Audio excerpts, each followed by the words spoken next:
Hola, ¿qué tal? Bienvenidos a nuestro podcast. El episodio de hoy tiene como título El siglo que inventó las aulas mexicanas, de 1822 a 1921. Mi nombre es Juan Carlos Alvarado y este podcast corresponde a la materia Historia, Problemática y Estado Actual de la Educación en México, del cual es docente el maestro Marco Antonio Lima Facio. Vamos a iniciar con este podcast muy interesante que tiene que ver con esta historia, con esta manera de que las aulas se han formado desde el año de 1822. Sin más preámbulos, bienvenidos a esta historia donde desempolvaremos los libros de texto para extender por qué México es como es hoy. Hoy les tendremos un viaje alucinante en donde vamos a recorrer un siglo de historia educativa, 100 años de pleitos, ideas brillantes, guerras y sobre todo muchas ganas de enseñar a un país que apenas está naciendo. Imagínense, salir de la independencia y preguntarse, ¿ahora quién va a educar a los niños? Así que prepárense, porque hoy revisamos los logros y los villanos, héroes y los impactos de esos 100 años que dejaron en las escuelas donde tú o tus hijos estudian hoy. Que suene la campana y comenzamos. En el año de 1822 gobernaba Agustín de Iturbide.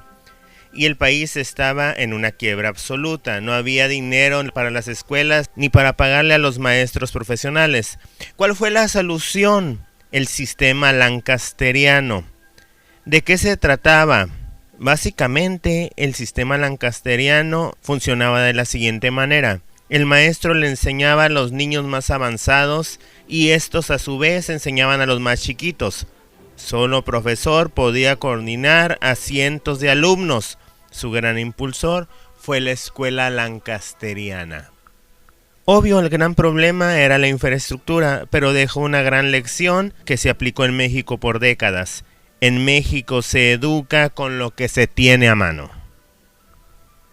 Ya en el año de 1833, bajo el gobierno de Valentín Gómez Farías, era el turno del ideólogo José María Luis Mora, que se dijo: la Iglesia ya no puede tener el monopolio de la educación.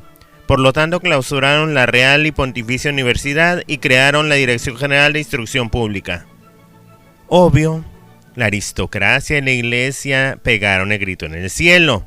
Esta reforma duró poco por los golpes de Estado, pero dio precedente al nacimiento del laicismo, así como comenzó la idea de que la educación pública debe ser completamente ajena a dogmas religiosos. De ahí damos un salto a 1857 en el gobierno de Benito Juárez, donde se promulga la Ley Orgánica de Instrucción Pública de 1867 y aquí empezamos con un personaje clave en la educación, que es Gavino Barreda. ¿Quién era Gavino Barreda? Pues un genio que trajo el positivismo a México bajo el lema Amor, Orden y Progreso. Su gran logro fue fundar la Escuela Nacional Preparatoria. Nuestro país estaba destrozado por las guerras de reforma y la intervención francesa, así que estas leyes solo se aplicaban realmente en la Ciudad de México. Pero el formato del bachillerato actual, con su enfoque científico, se lo debemos completamente a la preparatoria juarista. Y de Juárez pasamos a Porfirio Díaz.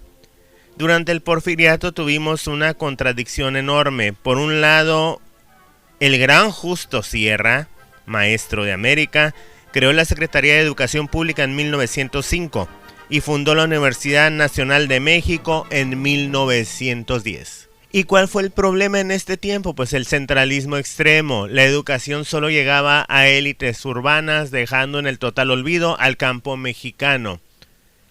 Se impulsó la profesionalización docente con la creación de las escuelas normales, y pues estas escuelas normales siguen siendo las que forman a nuestros docentes hasta la actualidad.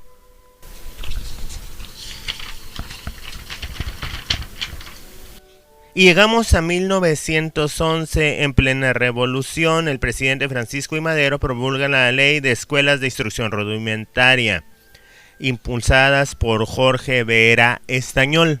Obviamente, el caos generado por los conflictos de la revolución impidió el despliegue de maestros y recursos.